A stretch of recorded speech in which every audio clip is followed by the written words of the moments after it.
तर मित्रांनो, आपलं गवत आहे ना आता कापून झालेलं आहे आणि जवळपास आपण गायींसाठी कोणतं गवत लावले आजही सांगणार आहे. तर आपण आहे ना नेपियर 4G नावाचं गवत लावले. याच्यामध्ये 3 प्रकार असतात. त्याच्यातले एक प्रकार आपण लावले. 2 प्रकाराची पूर्णपणे माहिती नाही आपल्याला, पण त्याची एक काडी ना लाल असती आणि एक थोडीशी पिवळसर असते.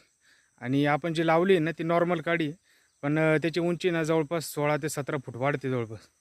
तर आत्ताच्या कंडिशनला मी जे कापतोय त्याची उंची आहे 10 ते 12 फूट आणि 16-17 फुटाचं थोडंफार ठेवले आपण. ते कशासाठी का गवत लावायचं आपल्याला खाली घराकडं आणि इथलं काढून टाकून सनी इथं आपल्याला ऊस लावायचं आहे. तर चला तुम्हाला उंची दाखवतो गवताची आणि प्रकार पण दाखवतो कसं आहे आपलं गवत. त्याच्या टायमिंगला आहे ना आपण एवढं गवत कापू राहिलो आणि याची जवळपास 10 ते 12 फूट उंची असेल अंदाजे.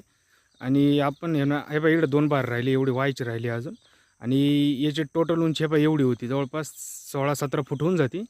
ते आपण गवत आहे ना खाली वावरात लावायसाठी ठेवले. मित्रांनो, ज्यांना गायींचा धंदा करायचा आहे आणि जवळपास ज्याच्याकडे क्षेत्रही कमी आहे, तर